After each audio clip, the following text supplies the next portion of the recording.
Irmãs, chegamos no último das nossas palestras. E hoje agora nós vamos falar sobre, deixa eu só ajeitar aqui, pronto.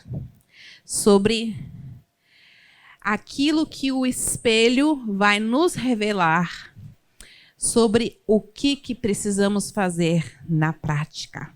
Então, se você achava que ia escapar, né, as coisas do dia a dia, na prática e tudo mais, coisas mais detalhadas, a gente já tocou muitos pontos, né? Mas agora não tem mais como fugir, não. Porque a gente vai entrar em Tito. Tito, capítulo 2. Então, a gente já viu como o espelho vai nos revelar aquilo que nós somos, a nossa identidade. A palavra fala a respeito de quem nós somos. Vai revelar por que nós somos criadas, como nós somos criadas, para quem nós fomos criadas. Vai nos revelar a respeito de como devemos pensar sobre isso, a esse respeito, como devemos nos enxergar o mundo e o que deveria ocupar a nossa mente. E agora... Eita, eu tenho uma prateleirinha aqui. E agora nós vamos falar sobre prática, sobre como nós, na prática, vamos nos diferenciar deste mundo. Porque é justamente isso, né? O que está nas camisas, que nós estamos vendo, essas camisas lindas rosas, que eu vou querer uma para mim, depois vou roubar de alguém. Mas fiquem na paz, viu, irmãs? Não tem problema nenhum. O que nós precisamos ser? Não apenas ouvintes, mas praticantes. Não apenas ouvintes, mas praticantes. Então, vamos abrir lá em Tito, capítulo 2, versos 3 a 5.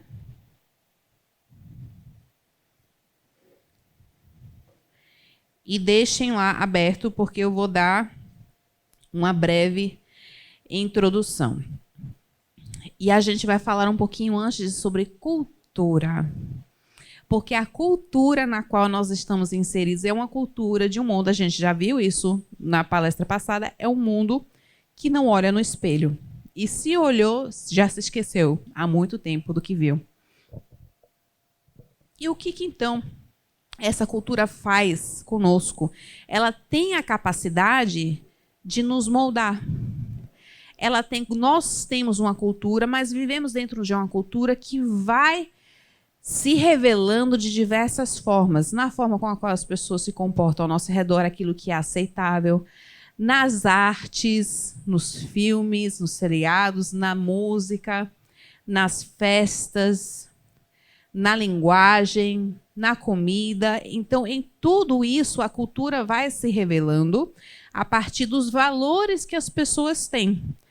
Os valores, aquilo que as pessoas pensam a respeito da realidade, aquilo que as pessoas pensam a respeito de si mesmas, a história que elas contam entre elas sobre o que de fato é este mundo, sobre quem elas são e quem Deus é, tudo isso vai revelar-se na cultura. E essa cultura, então, ela tem a capacidade de nos moldar, tanto para o bem quanto para o mal. E eu vou falar novamente do exemplo do trânsito de Recife. Por quê? Porque é uma coisa que se tornou, e o trânsito talvez aqui também, uma coisa que se tornou aceitável. Se tornou aceitável... Sossega, Teodoro. Se tornou aceitável, ele sabe, porque ele já experimentou muitas freadas que a gente já teve no carro, ele ficou assustado. É porque as pessoas se acostumaram a não usar seta, por exemplo. Aqui é assim também? São os outros, né? Todos aqui usam seta, que eu sei. Quem aqui usa a seta, levanta a mão. Deus abençoe vocês, irmãs. As que não usam seta, não levanta não, porque senão vai ser outra oração. Mas tem esse hábito de se usar a faixa errada para andar a determinada velocidade, de se enfiar na frente dos outros, de desrespeitar o semáforo. E tudo isso se torna parte da cultura.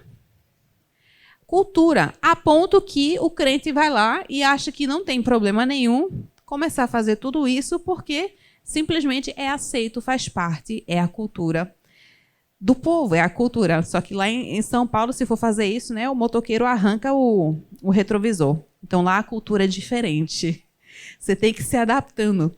E como é que então o cristão deve enxergar a cultura secular? Cultura por si mesma não é ruim. Nós temos uma cultura, crente tem cultura.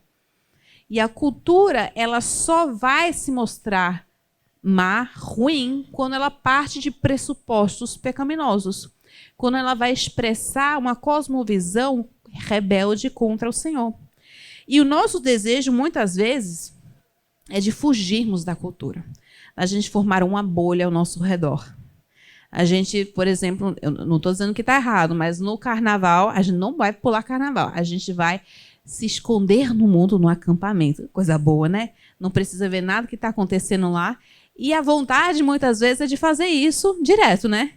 Vamos criar uma comunidade só de crentes para a gente não ter que lidar com a cultura de lá. A gente produz os nossos próprios filmes, nós produzimos nosso próprio calendário, as nossas próprias escolas.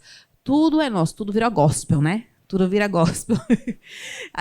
A gente tem a mania de pegar uma coisa que a gente até gosta, mas é secular. Então a gente muda a letra, muda a capa, muda a fantasia e vira gospel. Foi reciclado. Porque nossa vontade, muitas vezes, eu não sei se vocês já passaram isso, é realmente de formar uma bolha. Isso que acontece muitas vezes na criação de filhos. Não é mesmo?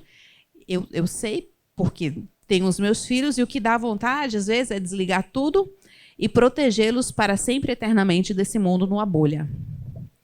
Porque eu tenho medo, olho para fora e digo, meu Senhor, em que mundo os meus filhos vão crescer? Como é que eles vão dar conta disso? Eu preciso protegê-los. Aí o que a gente faz? Proíbe tudo? Já estamos aqui. Quem não está aqui, é bom estar. É isso que acontece dentro da bolha, tá vendo? E a gente, então, começa a formar uma incapacidade nossa de interagirmos com a cultura ao nosso redor. Nós nos tornamos super, hiper, mega avessas a qualquer coisa que o mundo tenha para nos oferecer, de qualquer tipo. E eu não vou entrar aqui em qualquer detalhe, porque talvez eu tenha alguns pressupostos meio polêmicos, vocês podem me perguntar no privado depois, do que seria participar e interagir com a cultura desse mundo. Mas a verdade é que nós temos essa tendência, quando nós olhamos para fora e vemos o que de fato o mundo tem para oferecer, nós ficamos assustados e nós queremos fugir. E aí, isso revela uma crença que nós temos no nosso coração, que, na verdade, o que contamina é o que vem de fora. O que nos contamina, o que nos torna pecadores, o que nos torna impuras, é o que está lá fora. E nós, enquanto a gente se mantiver, né, puras e limpas dentro dessa bolha, nós somos santas e piedosas. E a palavra de Deus diz algo muito, muito diferente a respeito disso, né? A palavra de Deus nos diz que não é o que nós pegamos de fora e colocamos para dentro que nos contamina, mas é o nosso próprio coração. O problema, o inimigo já está aqui dentro. Você é a sua... É um clichê, né? Mas é verdade. Você é a sua pior... Na verdade, não. A gente diz nós somos a pior inimiga, né? A verdade não é essa, na verdade. Enquanto nós não nos arrependermos do nosso pecado, se nós não formos convertidas, nosso maior inimigo é quem? Ai, tem gente com dúvida. É Deus. Se nós não nos convertermos dos nossos pecados, não nos arrependermos, o nosso maior inimigo é Deus. Isso é assustador, né, minha gente? Diabo, de que diabo o quê? Eu não tenho medo de diabo, não tenho medo se o Senhor for contra mim. Se o Senhor for contra mim. Então, o pecado dentro do meu coração é o que de fato está me contaminando. Eu já estou contaminada e eu já preciso ser purificada por meio do sacrifício de Jesus Cristo. E com isso em mente, então, a postura de Cristo, quando ele ora ao nosso respeito, não é uma postura de quem quer arrancar a igreja da terra, mas a gente vê lá em João 17, 14 a 19. É Jesus orando ao Pai, falando a respeito do seu povo. Ele diz o seguinte: eu lhes tenho dado a tua palavra e o mundo os odiou, porque eles não são do mundo, como também eu não sou. Não peço que os tires do mundo, mas que os guardes do mal. Eles não são do mundo, assim como também eu não sou. Santifica-os na verdade. A tua palavra é a verdade. Assim como tu me enviaste ao mundo, também eu os enviei ao mundo.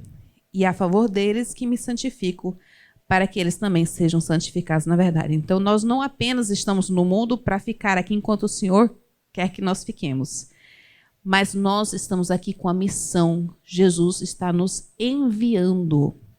Então, nós olhamos no espelho, nós enxergamos a verdade, nós precisamos fazer alguma coisa a respeito, mas não ficarmos paradas tentando nos proteger por conta própria e resolver o problema de forma isolada. Não. Nós estamos com uma missão. Quando nós olhamos no espelho, nós deveríamos estar enxergando também uma missão. Que nós fomos enviadas por Jesus para estarmos aqui neste mundo com um propósito. Então, ele não quer que nós sejamos removidos do mundo. Ele quer que nós sejamos santificados na palavra, olhando no espelho, enxergando a verdade. O que é a palavra? O espelho é a palavra de Deus. E a maior evidência de que nós estamos nos olhando bem no espelho e que nós estamos fazendo alguma coisa a respeito é o quê? Diz aqui: eu tenho lhes dado a tua palavra e o mundo os odiou.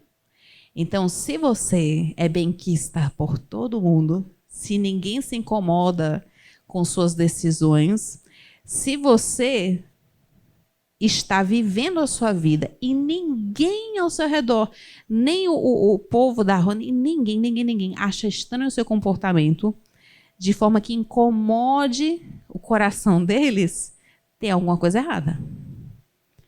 Se você consegue agradar ao mundo, tem alguma coisa errada. Você está olhando no espelho e você está fingindo que não é lá essas coisas, não. Se nós, de fato, formos de Cristo, nós vamos provocar uma reação neste mundo. O mundo vai nos odiar. Então, com isso em mente, a gente chega a Tito. E Tito é uma carta muito interessante. Porque Tito foi escrito por Paulo para esse ajudante, né, esse homem que foi lá para dar continuidade de um trabalho na igreja que foi estabelecida na ilha de Creta. E essa ilha é uma ilha que tem uma cultura um pouco complicada, um pouco devassa. Vocês já assistiram Piratas do Caribe aqui? Quem aqui já assistiu? Levanta a mão. Coisa boa, né? Ótimo. É dessa ilha que eu estou falando. É esse tipo de cultura, com pirataria, porque a ilha de Creta era uma ilha fora da costa da Grécia, perto da costa da Grécia, que estava numa situação em que era fácil acesso, estava numa localização muito estratégica para pontos de mercadoria, de navios de mercadoria passarem por lá e fazerem as trocas. Era estratégico em sentido de guerras militares e pontos para poderem estabelecer contato com outros países. Era uma ilha que, basicamente, não tinha regras, não tinha leis. Era uma ilha onde vivia aquele que vivia como ele quisesse. A regra era: viva como você quer, como você deseja, faça o que você quiser. Ninguém reinava direito naquela ilha. E é nessa ilha, então, que o evangelho vai chegar. Oi, meu amor. E que, então, a palavra de Deus vai transformar a vida das pessoas lá e vai ser formada uma igreja. E a igreja, naquela época, não se reunia como a gente se reúne aqui, né?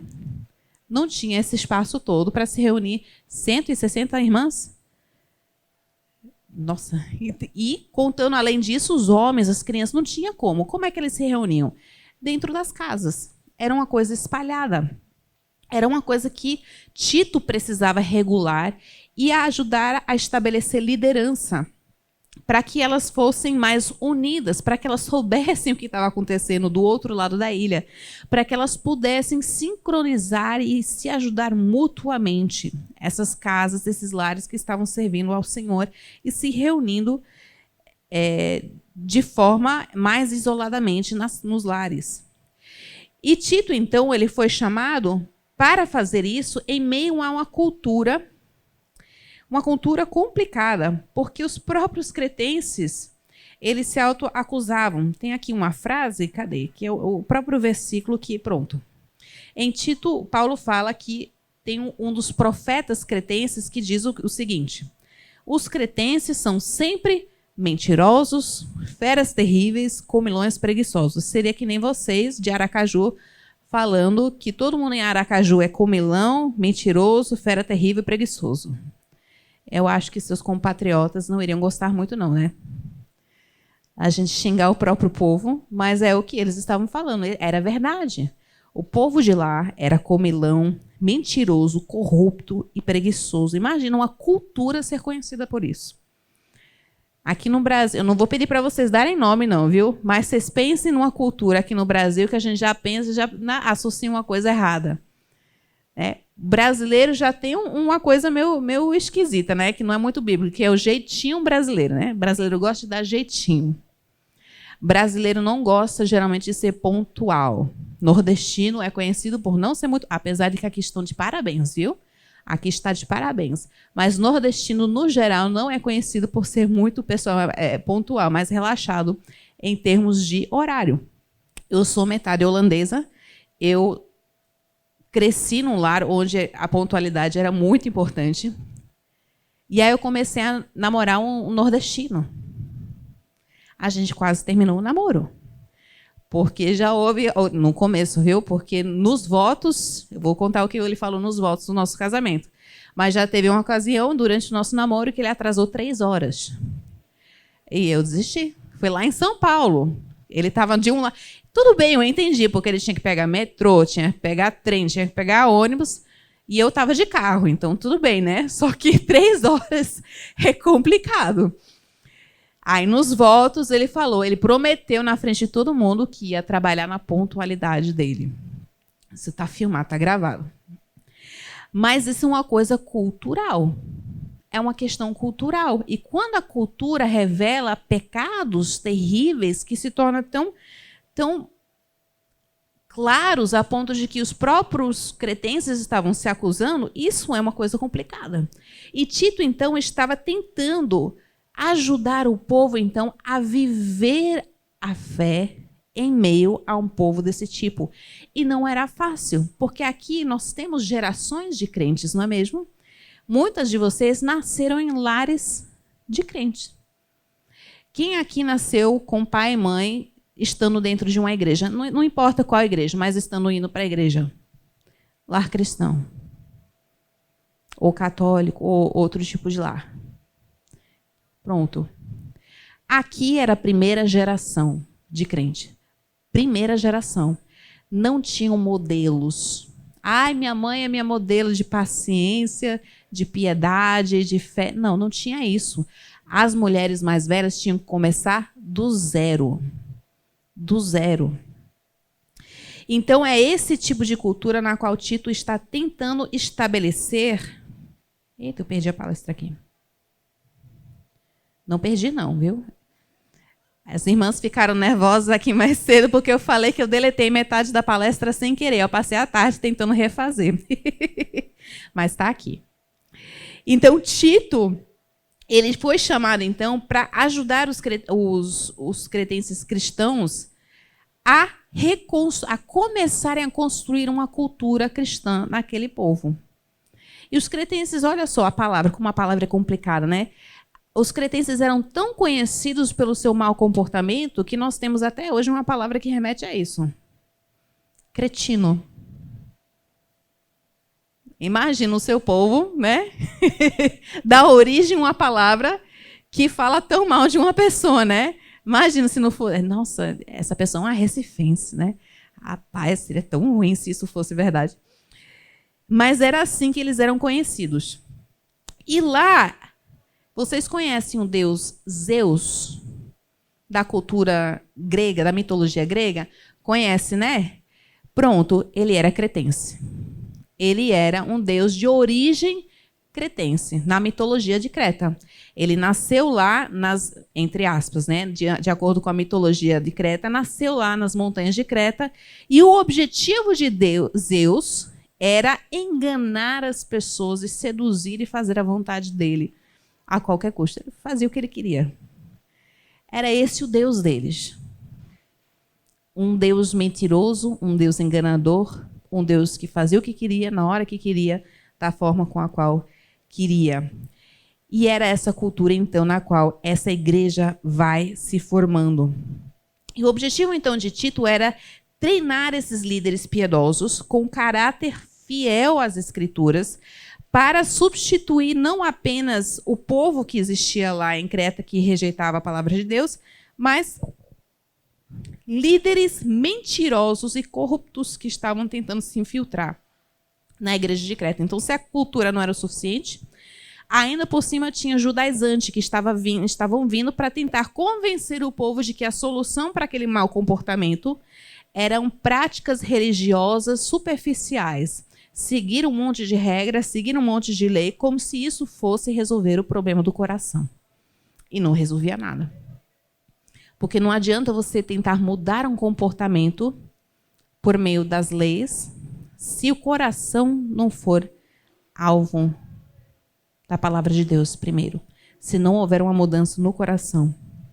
Então, os líderes mentirosos estavam lá, estavam corrompendo vários lares cristãos e difamando a palavra de Deus. E por isso, Tito começa a focar nos lares. E ele precisa mudar, então, o pensamento das pessoas a respeito do lar. E aí nós chegamos, então, a Tito 2, 3 a 5. Não se preocupem, porque Tito fala aos homens também. A gente sempre pega Tito 2, 3 a 5 para falar das mulheres e acaba esquecendo que ele fala para os homens também, antes e depois.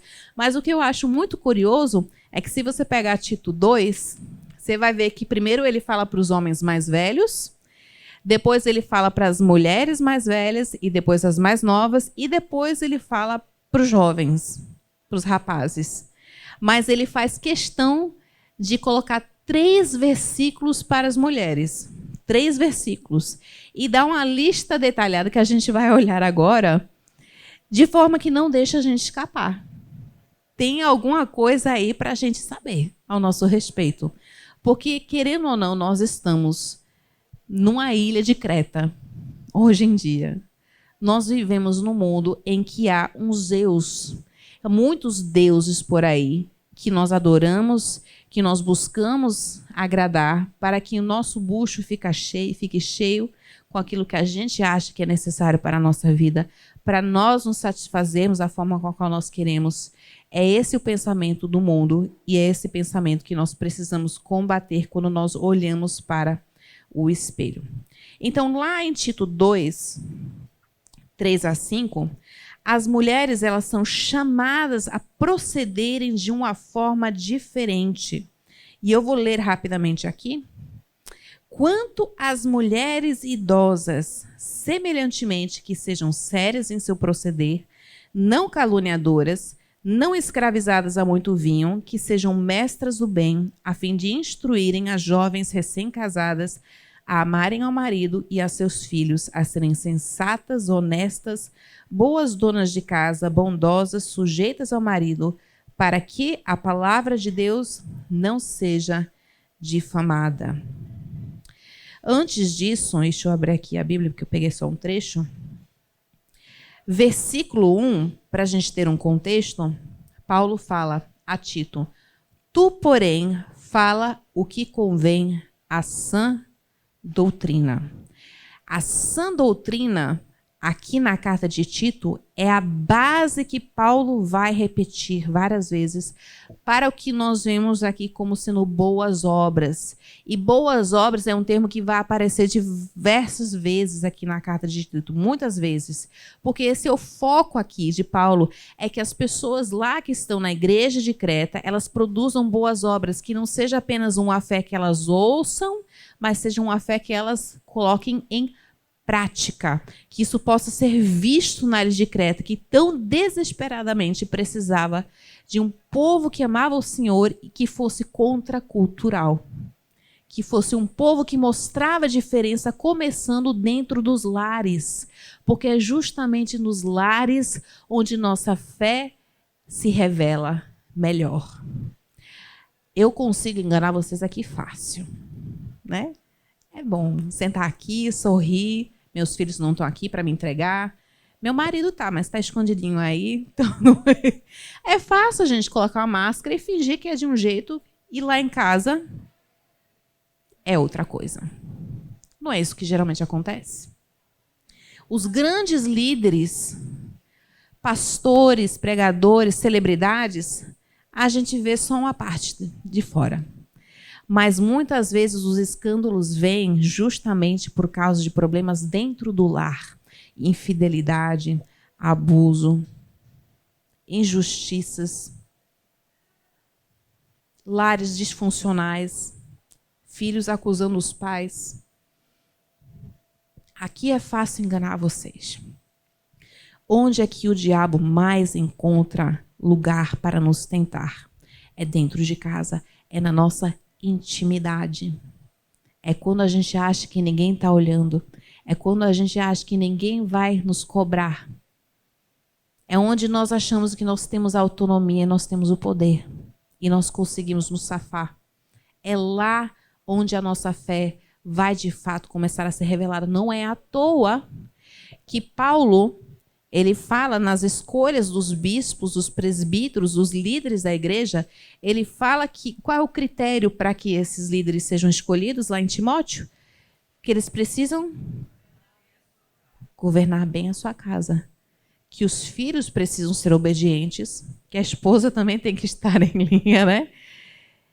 É o lar que vai revelar o que de fato nós acreditamos. E por isso que a mudança tem que começar em nível unidade do lar, em nível família. Como é que nós nos comportamos com os nossos pais, com os nossos filhos, com os nossos maridos, com as nossas sogras, né? Os pais do nosso marido. Como é que nós tratamos essas pessoas e como nós cuidamos daqueles que estão mais próximos de nós e como nós servimos essas pessoas. E aí é justamente onde o espelho vai revelar mais ao nosso respeito. A gente pode tratar bem todo mundo, ser super popular, ter muitas amigas, mas em casa a nossa vida pode estar um inferno e a gente não quer olhar no espelho porque ele vai falar justamente isso ao nosso respeito, que nós estamos falhando onde mais importa. Onde mais importa. Portanto, é aí que Paulo vai focar. É aí que Tito precisa focar. E ele fala, então, primeiramente, as mulheres mais velhas. E eu sei que tem muita gente, e eu confesso que eu já fui uma dessas, que olhava para esse versículo e falava assim, ó, na verdade, não está falando das mulheres mais velhas, sabe? As mais velhas, já mais idosas. Está falando de mulheres mais inteligentes, mais sábias, mais maduras, que pode ser uma jovenzinha, né, que tem mais experiência, mais sabedoria, muitas vezes conhece mais coisas. Mas aqui está falando literalmente senhoras mais velhas. Senhoras mais velhas ensinando as mais novas, porque essa é a ordem natural das coisas. E veja só, não tinha essa desculpa antigamente. Nós não podemos usar essa desculpa de hoje, porque nós estamos falando aqui de cristãs de primeira geração. Elas não tiveram experiência de crescer, passar a vida lendo estudando a palavra de Deus, colocando em prática, não tiveram isso. Elas estão sendo chamadas agora, do nada, recém-convertidas, que elas precisavam tomar jeito, rever o seu comportamento e passar boas coisas adiante para as jovens. Que responsabilidade, irmãs. Que responsabilidade. Essa é a ordem natural das coisas, porque envolve respeito aos mais velhos. Envolve honra aos mais velhos. Eu sei na pele como às vezes é difícil quando a senhora da igreja, quando a gente vai para a igreja com um bebezinho, a gente acha que, nós achamos que nós somos supermães. Nós sabemos, mas a culpa já começa a afundar no nosso coração, né? Mas queremos parecer que nós sabemos de tudo. Aí vem a irmãzinha e fala assim: não está com frio? Não quer botar uma meia? Qual é a primeira reação da jovem mãe, às vezes muito orgulhosa? Não, tá bem, obrigada. Mesmo que pode ser que esteja certa, né? Mesmo que a irmã mais velha esteja certa. Porque nós não gostamos de receber conselho dos outros. Porque isso significa que nós não sabemos. É humilhante, às vezes, nós confessarmos que não sabemos e precisamos de ajuda. Mas nós precisamos, nós jovens... Eu não sou mais jovem, né? Meu Deus do céu, eu tenho quase 40 anos. Preciso parar de falar isso. Acho que juventude termina com 35, né? É 35 anos? Misericórdia. Tá. Aí depois disso é o quê? Entre o limbo de 35 e 60 é o quê? Não! Sou adulta agora. Ô, Senhor! Diga isso não. Mas é ter que aceitar, né, a realidade, né, minha gente? Mas nós precisamos entender que há uma ordem natural para essas coisas. E o Senhor estabelece isso para que nós possamos honrar os mais velhos e sermos sábios e ouvirmos as palavras de quem é mais experiente. Mesmo que a gente discorde. Mesmo que a gente sabe que não é necessariamente correto. E por isso, então, que ele estabelece essa ordem natural de discipulado entre as irmãs. E o que nós vemos aqui, esse discipulado? O que exige um discipulado? Um discipulado é algo assim, a gente senta e bate um papo de 5 minutos e está pronto? Você não me conhece, eu não te conheço, mas resolvo o teu problema em 5 minutos? Isso é um discipulado? Discipulado envolve o quê?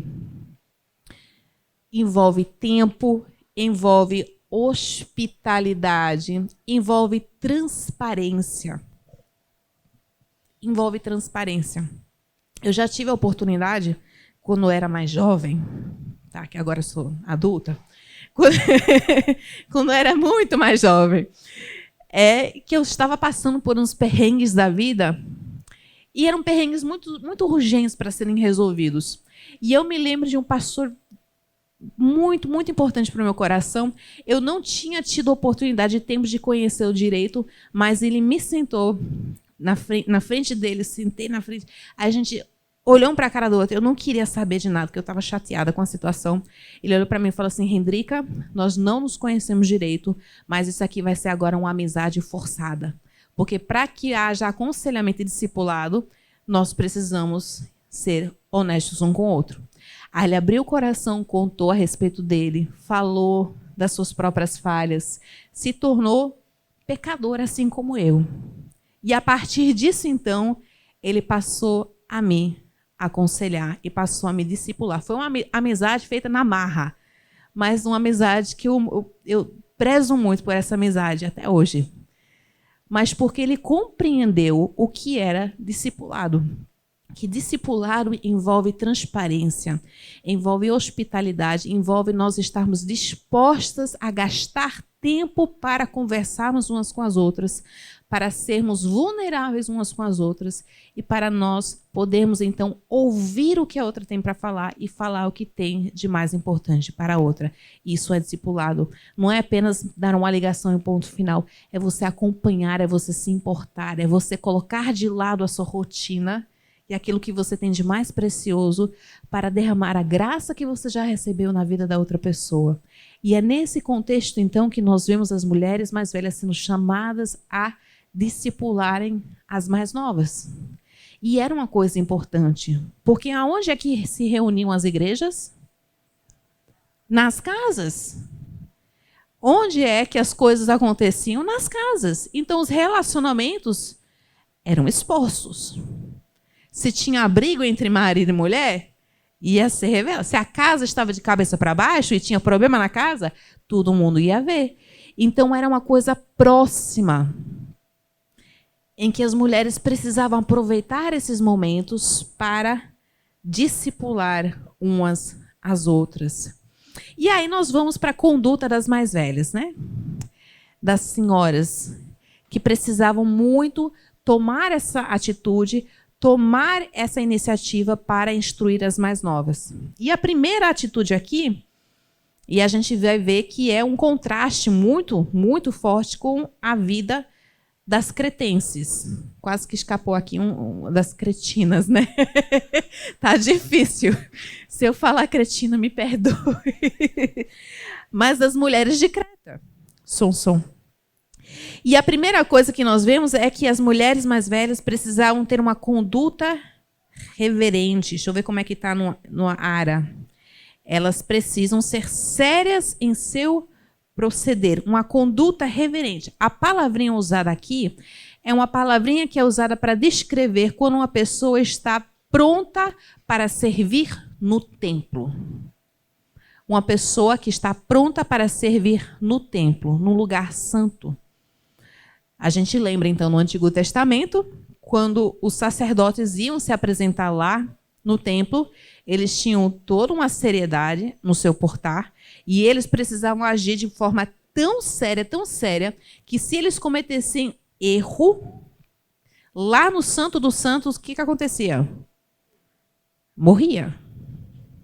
Eu não sei se isso é verdade, meu marido depois pode me corrigir, mas eu acredito que tinham até uma cordinha amarrada, né, no tornozelo, que se o sacerdote, com seu proceder não reverente, morresse lá dentro do Santo dos Santos, fosse morto por Deus, eles arrastavam o sacerdote para fora, porque não podia entrar, porque era um lugar santo. É esse proceder que nós precisamos ver nas senhoras, e também todas também, né? Mas nas senhoras que vão instruir. É isso que Paulo está instruindo Tito a fazer, que precisa instruir as senhoras a serem reverentes, a estarem prontas para servirem em lugar santo. São mulheres que são honrosas e honradas, respeitosas e respeitadas. Rapaz, dá um frio na barriga, né? O tanto de erro que a gente comete, imagina, né? Com o passar do tempo, quanto mais erro a gente vai acumulando, e mais. Eu já tenho tanta besteira que eu me arrependo tanto que eu já fiz. Eu fico pensando, Senhor, daqui a mais 20 anos lascou, né? Porque vai ter mais 20 anos de pecado no meu repertório. Eu espero que seja bem menor, né? Mas o tanto de coisa que muitas vezes nos envergonhamos, mas a esperança, porque Paulo está falando para Tito que elas sejam reverentes no seu proceder. Então, tem esperança. Somos chamados a fazer isso. Então, uma pessoa reverente se mostra séria no seu proceder, na forma de se portar, na forma de se vestir, na forma de falar, na forma de tratar as pessoas, especialmente as autoridades. Especialmente as autoridades. E então, Paulo vai falar sobre o próximo ponto, que é justamente o domínio da língua e das palavras. Que elas sejam não caluniadoras. Não caluniadoras. A palavra aqui para caluniadoras é diabolos. Palavra diabolos, não diabolos, né? Quem é o pai da mentira? O diabo. Quem que nos acusa? É o diabo. Quando nós nos tornamos caluniadoras, nós estamos nos tornando filhas do diabo, cúmplices do diabo. E nós estamos usando nossas palavras ao invés de encorajar, ao invés de falar a verdade, ao invés de agraciar as pessoas com nossas palavras, ao invés disso, para destruir outra pessoa. Às vezes a gente pede oração pela fulaninha, né? A gente disfarça na reunião da SAF, né? Eu queria pedir oração pela fulaninha que está traindo o marido dela. Sim. Veja bem, tem outra forma de resolver isso que não seja entregando a irmã e expondo a irmã dessa forma. Então, não caluniar significa que nós estamos honrando a imagem da pessoa e amando a pessoa a ponto de nós seguirmos os caminhos corretos para tratar de pecados, tratar de talvez mal-entendidos, tratar ofensas, tratar coisas que nós desgostamos a respeito dessa pessoa com a pessoa sem expor por meio da fofoca. Sem expor por meio da fofoca. Então, não caluniadoras é uma pessoa que respeita e honra as pessoas não apenas com seu proceder, mas com sua língua. Sogras, falar mal da nora para o filho é complicado. Falar mal do genro para a filha é complicado. Você não está se colocando numa posição de pessoa séria, de reverente, de pessoa que usa as palavras para construir ao invés de destruir. E então ele fala sobre o domínio dos desejos e dos impulsos. Que elas não sejam caluniadoras e não escravizadas a muito vinho. Ninguém aqui tem esse problema, né? Mas tem problema de outros vícios. Eu falei brincando, viu? Porque tem muitos outros vícios. Nós temos vícios que nós não queremos confessar. E são aqueles vícios que às vezes passam desapercebidos. São hábitos que nós cultivamos porque é uma coisa que a gente faz que está errada, mas é tão normal, é tão gratificante, a gente já sabe qual é, né? Qual é a conclusão daquilo. Pode não ser a melhor escolha, pode não ser a melhor coisa que nós vamos fazer, mas pelo menos, se eu escolher fazer isso, eu tenho controle sobre a situação, porque eu sei o que vai acontecer. A causa e o efeito eu sei. Isso é um vício. Eu não consigo parar. É algo que me domina.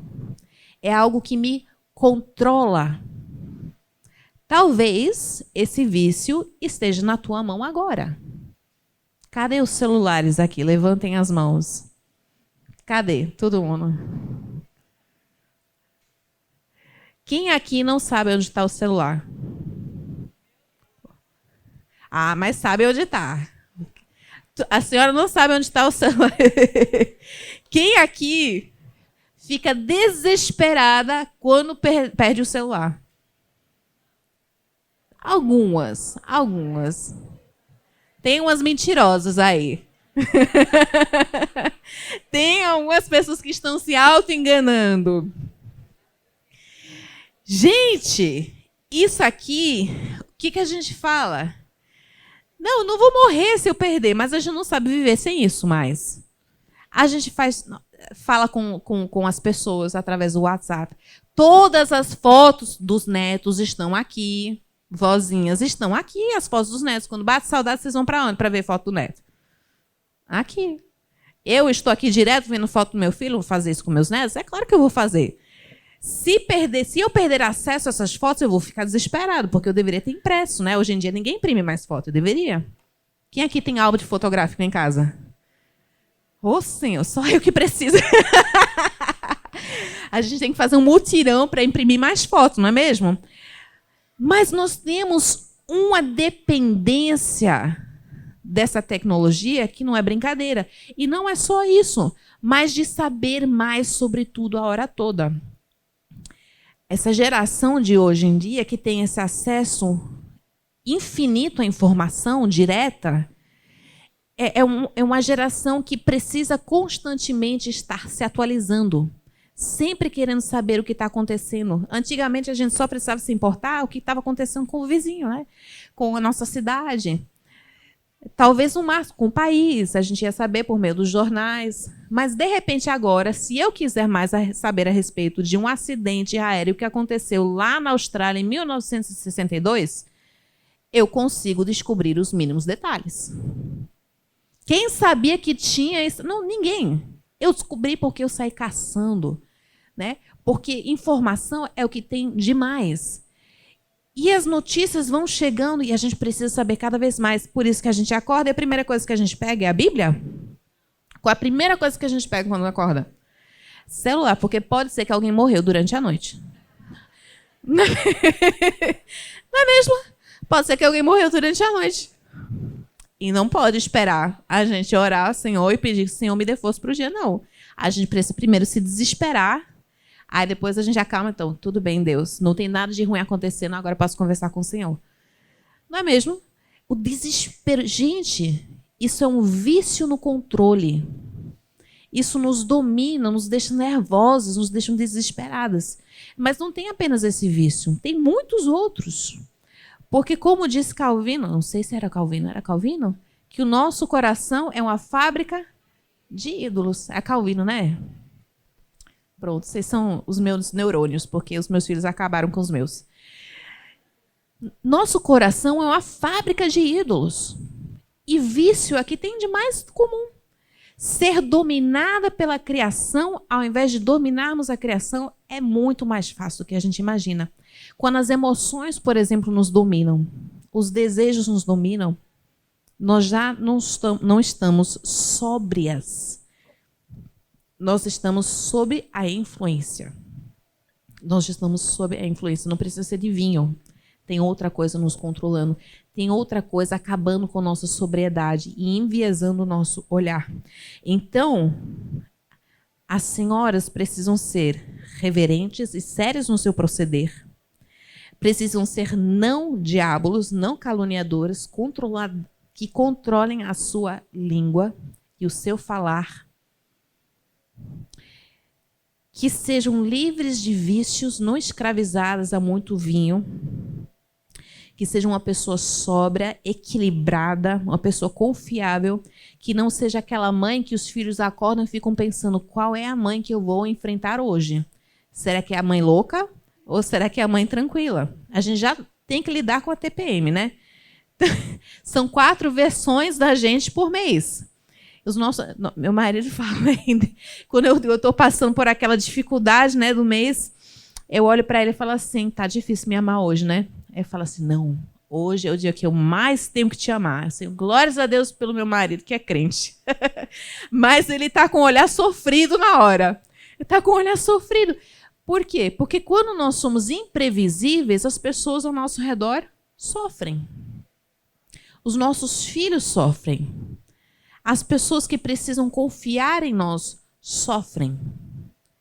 Por isso, por amor a essas pessoas, por amor ao Senhor que nos chamou a sermos aquelas que exercem domínio próprio, precisamos abrir mão dos nossos vícios, precisamos tomar o controle das nossas vidas, no sentido não de sermos poderosas, mas para sermos sóbrias, sensatas. E então precisam ser mestras do bem. Não apenas não falar o que é inapropriado e agir de forma correta, uma conduta séria, mas precisam saber o que é bem, o bom, e ensinar o que é bom. Às vezes a gente sabe o que é bom, mas não quer falar para os outros, né? Às vezes a gente acha, nossa, se fulaninha fizesse assim, assado, seria uma vida muito melhor para ela. Mas a gente tem medo de falar e às vezes de ofender a pessoa. Isso leva coragem. Falar de uma forma sóbria, uma forma sábia, para que outras pessoas saibam aprender. Isso é ser mestra do bem. E a gente vê um claro contraste aqui com as cretenses. Com as cretenses. com as cretências, que são o quê? Sempre mentirosos, feras terríveis, comilões e preguiçosos. Então, ao invés de mentir, as cristãs devem ser verdadeiras e usar as palavras para encorajar. Ao invés de agir como animais dominados por seus impulsos, devem ser sóbrias, constantes, e ao invés de servirem-se a si mesmas, devem servir e ensinar as outras. É esse o currículo da mais velha. Assustador, né? Assustador. Mas há esperança.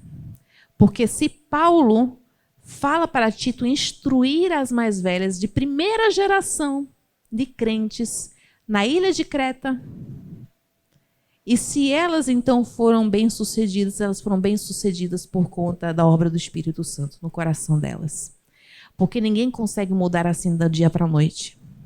Isso aqui é uma transformação que vem por meio do sacrifício de Jesus Cristo na cruz e da graça que ele derrama na nossa vida. Às vezes você não tem nenhum modelo. Eu já me deparei com irmãs de outras igrejas que falaram assim: Hendrika, eu preciso para mim um modelo de uma irmã mais velha para poder me ensinar, para poder me instruir. Não tem ninguém assim na minha igreja. As irmãs mais velhas, elas não são reverentes, elas são tolas. Estou falando não daqui, viu, irmãs? De outras igrejas, em outros lugares. Isso já ouvi muitas vezes. O desejo das mais novas de ouvirem isso, de encontrarem as mais velhas para poderem ensinar, para poderem ser discipuladas. E a esperança é que, mesmo sem terem isso em suas vidas, elas podem aprender. Elas podem aprender. Porque o requisito para se tornar sábia não é necessariamente ter um modelo de mulher. Nós já temos um modelo perfeito, que é Jesus Cristo. Nós já temos a imagem que está refletida aqui na palavra do Senhor. Então há esperança. Há esperança. Então as mais velhas ficaram assustadas com o currículo. Agora imagina para as mais novas, né? Porque o que vem em seguida é um pouquinho mais complicado. eu acho, pessoalmente, porque eu sou jovem. Eu sou jovem. E o currículo, então, para as mais novas, é um currículo que precisa ser ensinado com sensatez. E diz que as mais velhas precisam ser assim, a fim de instruírem as jovens recém-casadas a fazerem o quê? Amarem ao marido e aos seus filhos, serem sensatas, honestas, boas donas de casa, bondosas, sujeitas ao marido, para que a palavra de Deus não seja difamada. Aqui a palavra instruírem, quando eu falo aqui de instruir, significa literalmente disciplinar. Mas não disciplina com vara, não, viu, irmãs? Por favor, não está na hora de querer disciplinar as irmãs mais jovens com a vara, não. Mas está aqui no sentido de treino, de ensinar a terem domínio próprio, a colocarem bom senso na cabeça das jovens. Porque jovem, eu já fui jovem, nós achamos que nós sabemos de tudo e não queremos instrução nenhuma, muitas vezes. E o trabalho, então, de uma irmã mais velha e mais sábia, com paciência, instruir a mais jovem a ter bom senso, a ser sensata, equilibrada, sóbria, a corrigir e fazer tudo isso de forma reverente. E a primeira coisa que nós precisamos ser treinados a fazer é fazer o quê? A coisa mais óbvia do mundo, que aqui todo mundo ama o seu marido, né? Todo mundo, os filhos, então, mais ainda. Quando eu li isso aqui pela primeira vez, a primeira eu não me lembro, mas recentemente, quando eu fui parar para estudar, eu fiquei, mas quem precisa ser ensinada? Eu ficaria meio constrangida se a minha mãe viesse para mim e falasse assim: Hendrika, você precisa amar Ronaldo mais. Porque eu fico pensando assim, a minha vida afetiva, né, romântica com meu marido é uma coisa minha. A minha mãe não tem nada a ver com isso. Mas o que nós vemos aqui é que as mais novas precisam amar, aprender a amar os seus maridos e seus filhos, porque isso não é uma coisa que permanece naturalmente. Tanto é que hoje em dia a cultura diz o quê? Que o amor pode acabar. O amor pode acabar. Porque o amor que se prega muito hoje em dia é um amor supérfluo, um amor que tem a ver com gênios compatíveis, com interesses em comum, com as borboletas dentro do estômago, né? Aquele sentimento gostoso, e passou isso, acabou o amor. Não é meu amigo mais, não é mais a pessoa com quem eu quero passar o resto da minha vida, acabou e ponto final. Mas nós jovens precisamos ser ensinados a amarmos os nossos maridos. A palavra, que eu estou falando aqui muito das palavras, porque as palavras, né, quando nós olhamos o significado em grego, às vezes nos assustam. A palavra aqui para amar ao marido é uma palavra só, filandros. Quando Paulo manda os maridos amarem suas esposas lá em Efésios, ele diz para amar, ele usa a palavra ágape. Aqui é filandros, que significa literalmente amizade com o marido. Não vou perguntar não, que aqui o marido é o melhor amigo. Mas como é bom quando a gente é casada com o melhor amigo, não é mesmo? Mas nem todo mundo teve essa oportunidade de casar-se com o melhor amigo. E o que nós estamos sendo instruídas aqui é que nós precisamos passar, ao invés de enxergar os nossos maridos como inimigos, como a sociedade instrui muitas vezes, que o marido está competindo conosco, é machista, é isso e aquilo, nós precisamos enxergar os nossos maridos com um afeto e carinho no nosso coração, como se nós estivéssemos diante do nosso melhor amigo, mesmo que não seja. Mas que isso parta da nossa iniciativa, que venha do afeto do nosso coração. Por quê? Quando nós amamos o nosso marido de um lugar mais profundo e não seja uma coisa automática, superficial, isso muda a atmosfera dentro do lar. Isso muda a criação dos filhos. E eu vou dizer para vocês, mulher, mesmo se você não é casada agora, mesmo se você não tem um lar próprio agora, mas Deus te deu o poder de criar um lar, um ambiente onde as pessoas vão ter a oportunidade para crescerem, para viverem seus melhores ou piores momentos. Nós temos esse dom dado por Deus. Eu sei que quando eu chego no hotel, depois de uma viagem, né, a gente está viajando, a família toda junta, a gente chega e a coisa automática do Ronaldo é chegar, botar a mala e sentar, né? Finalmente cheguei, tá todo mundo vivo, 1, 2, 3, 4, ok, tá pronto, trabalho acabou. E eu não consigo, porque o que eu quero fazer primeiro é abrir a mala e organizar o quarto do hotel. Eu quero tirar a necessaire, colocar tudo em ordem, colocar as roupas no lugar certo, ter certeza que está tudo ajeitadinho, e aí eu consigo relaxar. Porque automático meu, eu quero tornar aquele quarto de hotel um mini lar. Um lugar que dê para viver. Um lugar que dê para passar um tempo, mesmo que seja um dia, uma noite, mas é um lugar que se torne um lugar de segurança para a minha família. Tranquilidade. E nós somos diferentes, então. E isso se torna cada vez mais possível quando nós temos um afeto no nosso coração pelo marido. E eu sei que isso é difícil para muitas. Eu sei que para muitas há uma amargura no coração, há um peso no coração contra o marido. Por causa de palavras não resolvidas, por causa de conflitos não resolvidos, por causa de uma inimizade que começou muito tempo atrás, dificuldades que passaram que não foram resolvidas, por causa até mesmo, às vezes, expectativas que a gente tinha a respeito do nosso casamento que não foram atendidas. Mas aqui não está dizendo, se você, de fato, quiser, ame o seu marido. Está dizendo que nós precisamos aprender a fazer isso. E se nós podemos ser treinadas a fazermos isso, é porque, primeiro, é uma coisa boa para o nosso bem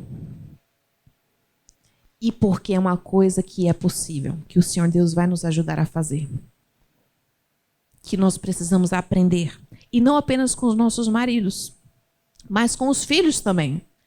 Filhinhos que estão aqui, as mamães às vezes precisam trabalhar muito para amar mais Porque às vezes nós não somos muito amáveis. Às vezes é muito difícil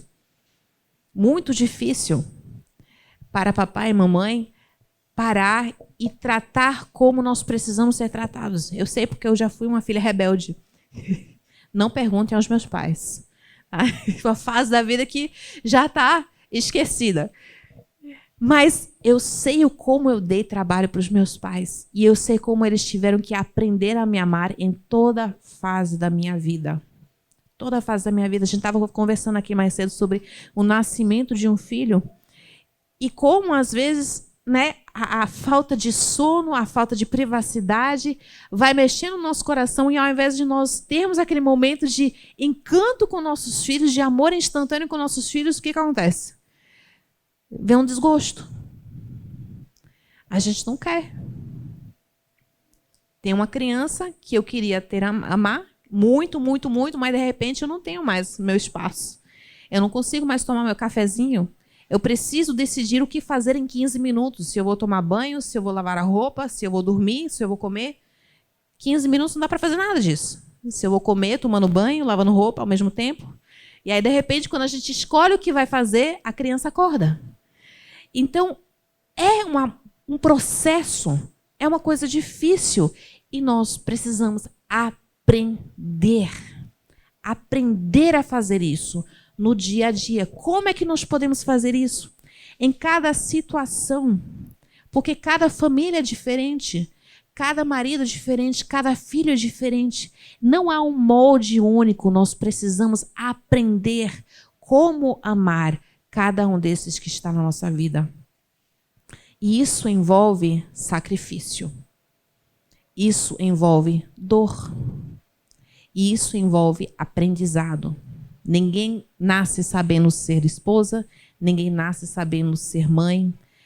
Tudo isso é uma universidade. A gente casa e começa a aprender. A gente tem filho e começa a aprender. É um processo. Qual é o oposto disso aí? Qual a alternativa? Hendrika, eu não quero. Não quero aprender isso. Qual a alternativa? A alternativa é o que os cretenses viviam. Com maridos e filhos inimigos dos nossos desejos, empecilhos, obstáculos para aquilo que a gente quer ter na vida, ou instrumentos. A família se torna ou um obstáculo ou um instrumento. A gente passa a tratar como inimigo, com desprezo, com raiva, com desgosto, ou a gente começa a usar para o nosso benefício, a manipular. Mães que manipulam seus filhos, muitas vezes acontece. Tira a foto, posta no Instagram, para os outros falarem bem da sua maternidade, enquanto, na verdade, você só quer, na verdade, os elogios, você não se importa tanto assim com seus filhos. Essa é a alternativa ao amar o seu marido, ao amar os seus filhos. Por isso que o currículo das jovens recém-casadas é mais difícil, viu, senhoras? As mais velhas já passaram por isso, já não tem mais isso para se preocupar. As mais novas estão ralando para tentar entender como fazer isso funcionar. É difícil. É difícil, nós precisamos de ajuda. E aí, depois... Esse foi difícil, né? Poderia parar aí. Mas continua. Além disso, tem mais no currículo. Nós precisamos ser treinadas a sermos sensatas. E tem um trio aqui. Tem um trio que está separado por donas de casa, mas eu vou botar tudo junto. A serem sensatas, honestas e bondosas. Sensatas, honestas e bondosas. Sensatas, a palavra para sensatez aqui é sofron. Sozo mais frem, que significa uma mente segura. Uma mente que não é desequilibrada. Eu não sei quantas de vocês já foram chamadas de desequilibrada por alguém, mas não é agradável. Você me chama de qualquer coisa, mas não me chama de desequilibrada, de louca. Porque isso significa que minhas decisões não estão pautadas em sabedoria ou bom senso. Então, nós precisamos aprender a sermos sensatas, sábias, equilibradas, não pendendo nem para um extremo e nem chutando o pau da barraca, indo para o outro extremo. Encontrar uma posição de equilíbrio. Sensatas, isso tem a ver com sabedoria, com a mente. Olha só. Honestas, tem a ver com a transparência das nossas motivações, a pureza do nosso coração, a sua intenção, a sua inocência no proceder. Gente, está muito pesado isso aqui, viu? Esse currículo é um currículo de uma vida inteira. Sensata, honesta e bondosa. Por isso que diz, né? Mulher virtuosa, quem achará? Complicado, mas é possível. Bondosa, que age intencionalmente para fazer o bem para outra pessoa. Que pensa com antecipação, antes da pessoa pedir alguma coisa, você já está preparado, você já fez. Quantas vezes vocês chegaram já em casa e a mãe já estava com o jantar pronto na mesa, né? Oh, coisa boa. Ou às vezes até comprou a sobremesa, né? Fez a sobremesa que você mais gosta, porque já estava prevendo que você ia ter um dia ruim e já fez com muito amor e carinho. Você chega em casa e dá aquele... Ô, mãezinha, minha mãezinha gosta de mim, ela é tão bondosa comigo. Ela antecipou uma bondade que ela poderia ter feito para comigo. E ela fez isso. Nós somos chamadas a fazermos o bem às pessoas ao nosso redor, mesmo que não ganhemos nada em troca. Mesmo que o retorno seja reclamação, mesmo que seja uma cara fechada, mesmo que seja simplesmente ser ignorada, nós somos chamados a sermos bondosas. Gente, isso aqui é muito contracultural. Vocês estão percebendo como isso aqui é contracultural no mundo feminista de hoje em dia? Qual seria a primeira reação de uma mulher de hoje em dia? Você pede o divórcio. Que loucura é essa, viver num mundo, né? A pessoa é ingrata? A pessoa não te trata como você merece? Divórcio na hora. Quer nem saber. Meus direitos. Meus direitos. Então isso aqui é muito contracultural. E aí vai para uma parte mais polêmica ainda, né? Hoje em dia, né? Boas donas de casa. E aqui a gente encerrou, né? Que a gente não precisa entrar. Eu vou dar um segredo aqui para vocês. Na Bíblia de vocês está escrito boas donas de casa? Boas. Na minha não está. Porque essa palavra não está aí. Não está. Boas donas de casa. Está donas de casa. Porque o foco aqui que Paulo está dando não é que vocês precisam trabalhar mais eficientemente em casa, que vocês são péssimas donas de casa, vocês estão trabalhando, mas não estão trabalhando bem o suficiente. O ponto aqui é que as mulheres daquela época estavam se ocupando demais com a vida alheia e deixando o trabalho de casa. Elas não estavam cuidando do próprio lar, estavam cuidando da vida dos outros. Tanto é que Paulo fala em outra carta, não me lembro agora qual, que as viúvas jovens que tinha em certa igreja, elas estavam ociosas, não estavam fazendo mais o trabalho em casa e estavam causando problemas na igreja porque estavam indo de casa em casa, repassando fofoca, caluniando, se metendo na vida dos outros. E Paulo diz, então, o remédio para isso é trabalhe em casa. Faça o que você... Cuide de sua casa primeiro. Como é que a gente fala hoje em dia? Vai arrumar uma louça para lavar? É exatamente isso. Arrumar louça para lavar. Faça alguma coisa que você pode fazer, que está ao seu alcance, que é da sua responsabilidade, para você poder servir ao seu lar. Para você poder servir ao Senhor com aquilo que Ele te deu. Ele te deu uma casa? Cuide dessa casa. Ele te deu filhos? Cuide desses filhos. Eu não sou Hendrika, eu não sou casada, não tenho casa. Você tem um quarto? Arrume sua cama. Você acorda, não espere a mamãe falar assim, brigar contigo. Não, tem que arrumar a cama. Eu vou contar até 3. Vá para o seu quarto agora, faça sua cama. Não, arrume sua cama. Cate as roupas do chão. Mantenha seu espaço em ordem. Saiba onde estão as suas canetinhas. Não fique perdendo para a oratória ficar gritando, mãe, cadê? A mãe sempre vai dizer, como é que eu vou saber? Onde estão as suas canetas? Quem usa as canetas são você. É você. Trabalhe em casa. Não é uma ordem apenas para as donas de casa, mas para todo mundo que foi dado recursos, que possui ambiente que possui bênçãos que o Senhor deu e que precisa cuidar. Precisa cuidar disso. É um chamado à responsabilidade. É um chamado ao serviço em obras externas. Sim. Você não precisa acordar, queridas irmãs, às 4 horas da manhã para fazer pão do nada. Tá bom? Tem umas modas hoje em dia, né, no Instagram, que isso aconteceu na pandemia, né? De repente todo mundo virou padeiro em casa. Um absurdo, que ninguém era padeiro e de repente todo mundo fazia pão fermentado, natural, né? E eu tentei. Eu confesso que eu tentei, mas o meu fermento natural morria toda vez. Eu nunca consegui fazer. Assisti, eu botei na panificadora mesmo e hoje eu compro o pão de forma lá no supermercado, é mais fácil. Mas você não precisa ser essa dona de casa perfeita. Você precisa ser responsável por permitir que as pessoas no seu lar possam viver de uma forma tranquila. Se não tem um prato limpo na tua casa, tem um problema.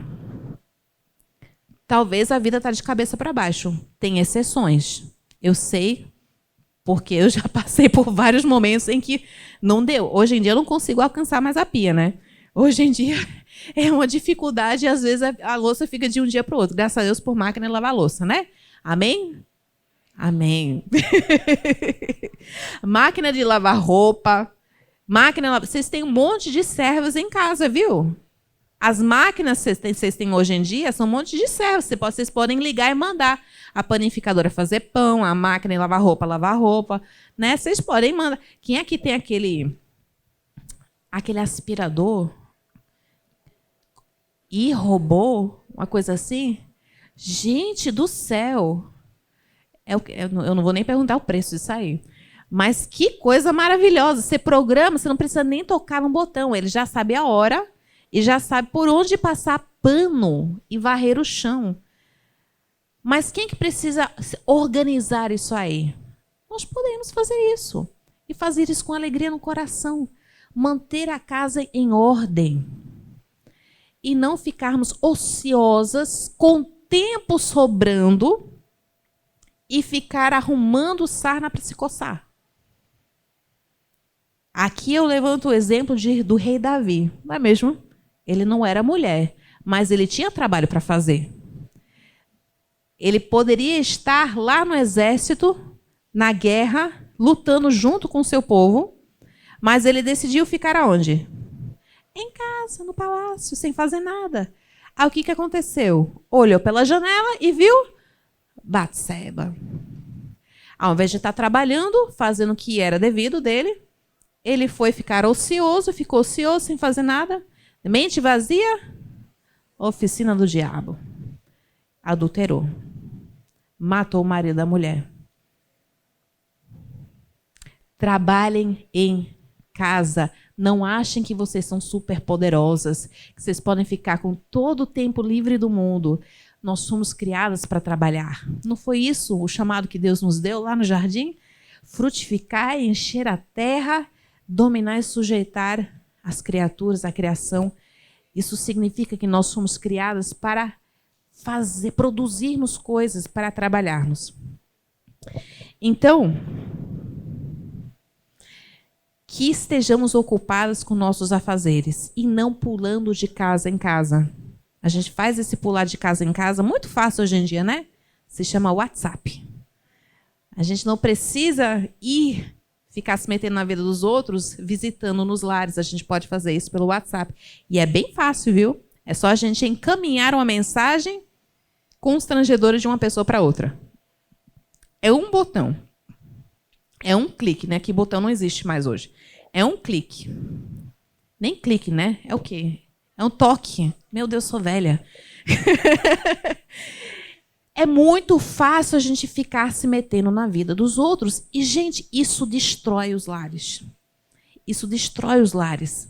Porque não apenas ficar se metendo na vida dos outros pode causar problema na vida dos outros, mas também pode ensinar os nossos filhos a desrespeitarem as outras pessoas. Quando a gente fala mal do professor na frente do filho. Não é mesmo? Meu marido é capelão. E o que ele já viu de filho, que ele sabia que o pai falava mal dos professores, não é brincadeira. Você conhece, você sabe como é o pai através da atitude do filho, muitas vezes. Aí, quando chama os pais para conversar, de repente percebe, né? É por isso que a criança não tem respeito pelo professor, porque o pai mesmo não tem respeito, a mãe não tem respeito. Fica se metendo na vida alheia, não se ocupa em casa, não ensina a respeitar as autoridades, não ensina a fazer o bem. Pulamos, então, para a última, e a gente vai encerrando, porque nós já está tarde. E eu estou cansada, e vocês também. E precisamos acordar cedo amanhã, porque eu estou sabendo que vai ter pergunta. E eu vou chamar meu marido para responder essas perguntas.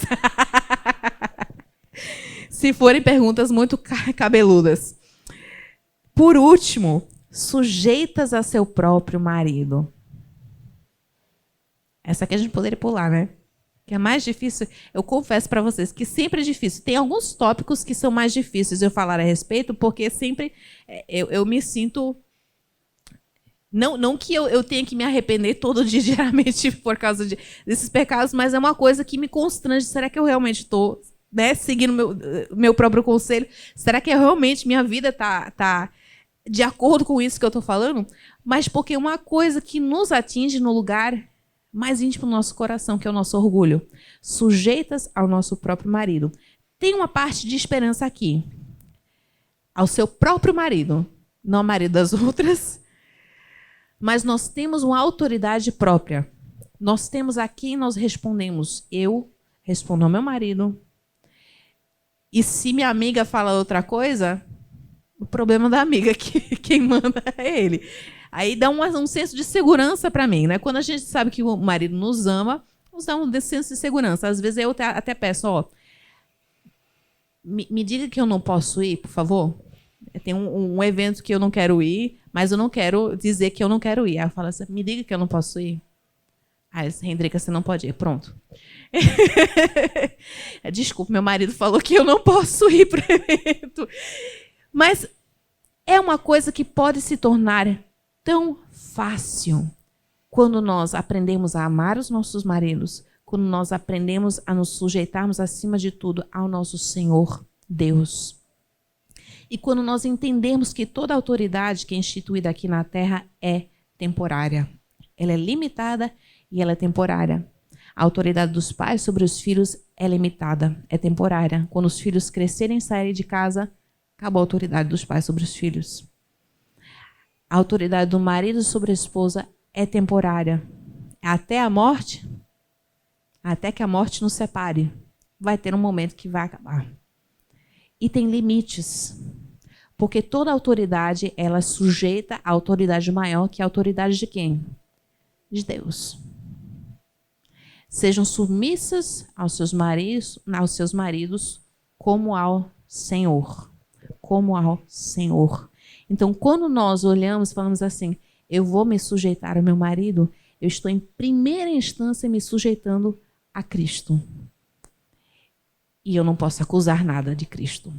Eu posso de repente falar, não, meu marido é pecador, meu marido é isso, meu marido é aquilo, meu marido não me ama como eu mereço ser amada, meu marido não lava a louça, meu marido joga as meias no chão, meu marido fica pedindo macaxeira com charque às 10 horas da noite. Meu Senhor, é tão difícil me sujeitar ao marido assim. Mas a gente não pode acusar o nosso Senhor Jesus Cristo de nada disso. Porque Ele entregou a vida dele por nós. E o mínimo que nós podemos fazer é agradecermos e obedecermos a Ele em tudo, que envolve isso também. E há um propósito para isso. Então, há um foco na autoridade acima de nós. Hendrika, eu não sou casada. Então, aprenda a obedecer aos seus pais, aprenda a respeitar as autoridades que foram instituídas sobre você, dentro da igreja, talvez no seu trabalho. Todo mundo aqui tem autoridade sobre ela. Os homens também. Quem foge de autoridade, geralmente tem um problema muito grande na vida.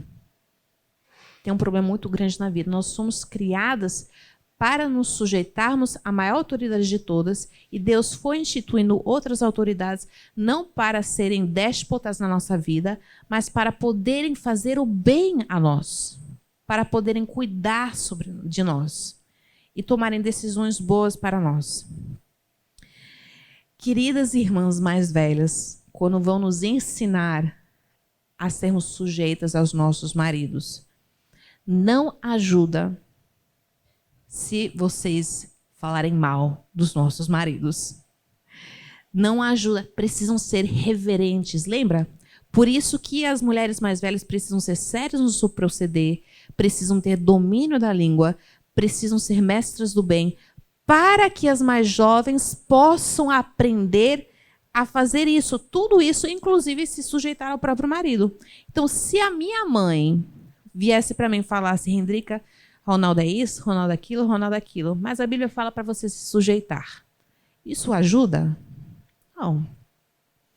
Nós precisamos aprender, por exemplo, a respeitar aos nossos maridos. E isso começa dentro de casa, antes de casar. Isso começa com nós falarmos, quando nós estamos conversando com os nossos filhos a respeito dos pais. O tanto de vezes que eu já vi as mães denunciando os pais na frente dos filhos não é brincadeira, não. Colocando a culpa no pai, falando mal do pai. Não é brincadeira. O que a gente acha que vai acontecer no coração dessa criança em relação ao pai? Vai criar uma inimizade, um rancor. Vai colocar você contra ele. A criança vai ter que escolher. Quem é que vai respeitar? Quem é que vai obedecer? E quando crescer, então, como é que vai ser a vida dessa pessoa? Nós temos um dever aos nossos filhos dentro do lar a ensinarmos o respeito às autoridades. Isso começa com os pais, mas também começa conosco. Hoje em dia tem essa coisa de disciplina positiva, que é uma maravilha, né? Vou nem começar. Que é basicamente, e eu vou ser bem resumida aqui, viu? Para ninguém ficar me acusando de nada depois, mas é basicamente que você não pode frustrar a criança. Não pode dizer não. Eu vi no Instagram, durante a pandemia, porque a pandemia revelou muitos lares, né? Uma senhora, uma jovem que tinha um filho, acho que de 2 anos de idade, que na hora de escovar os dentes, a criança não gostava de escovar os dentes e queria ficar tirando a escova da boca e ficar brincando. E ao invés, então, dela simplesmente corrigir a criança e insistir em escovar os dentes, o que ela fez? Comprou 10 escovas. Aí, toda vez que a criança tirava a escova, ela pegava outra e continuava a escovar.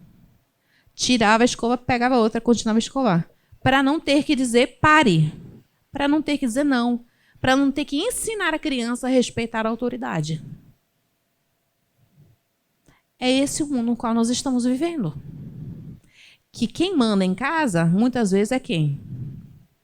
É a criança. São os filhos.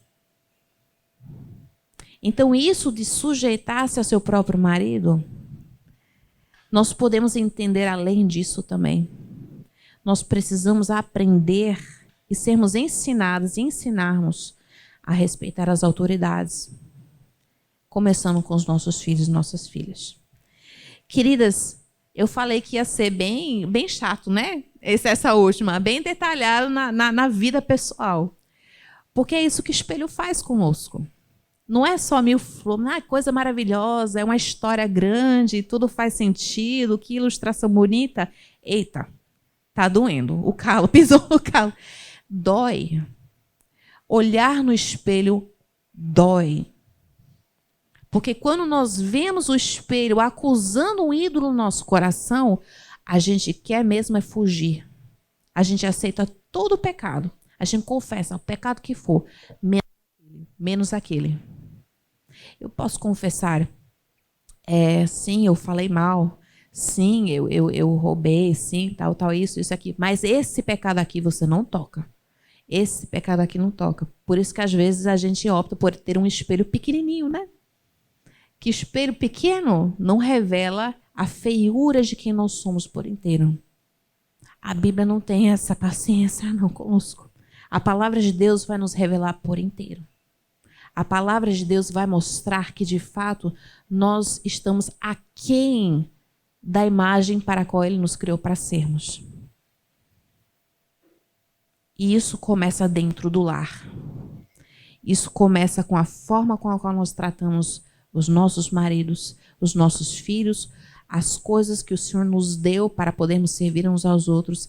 Isso envolve a forma com a qual nós tratamos as irmãs e os irmãos na igreja.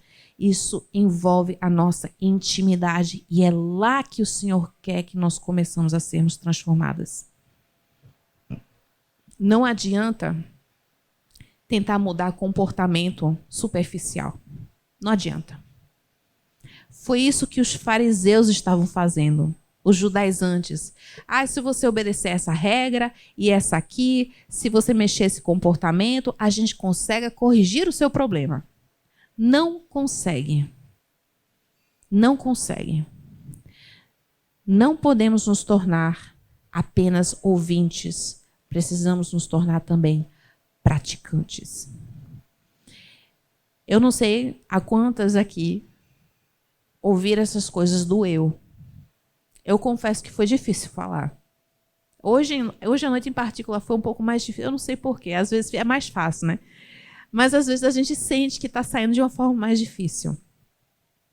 E talvez hoje à noite o Senhor esteja incomodando o coração de algumas irmãs aqui. Eu não sei a situação como está em casa com vocês. Não sei o relacionamento de vocês com os maridos, com os filhos, com os pais, com os irmãos. Não sei. Mas é aí que o espelho quer revelar mais ao nosso respeito. É aí que o espelho da palavra do Senhor vai acusar. E ninguém pode mudar isso, ninguém pode tomar uma atitude a respeito disso, a não ser você. É você e o Senhor. E eu falo isso para os meus filhos, não adianta papai e mamãe acreditarem em Deus. Não adianta a fé de papai e mamãe estar aqui. Vocês mesmos precisam tomar essa decisão. É com você, especificamente, individualmente você, que o nosso Senhor Jesus quer ter um relacionamento. É o seu coração que Ele quer transformar. Não adianta, mamãe, acreditar no Senhor e você achar que isso vai te salvar. A fé da sua mãe não vai te salvar. Precisa haver uma transformação no seu coração.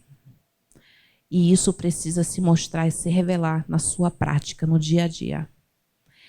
Queridas, isso é difícil, mas é possível. É possível. E é um processo. Vocês vão falhar. Eu te garanto que vocês vão falhar. E vai haver momentos, irmãs, em que talvez vocês achem que falharam demais. Foi demais. Que agora não tem mais volta, né? Eu tentei, eu olhei para o espelho, eu fiz, né? Procedimento de estética, eu fiz um botox, botei um botox, tentei corrigir, né? O que estava ali, o que estava aparecendo, eu cortei meu cabelo, a cabeleireira errou, mas eu cortei o cabelo, né? Passei maquiagem e eu continuo horrenda, Senhor.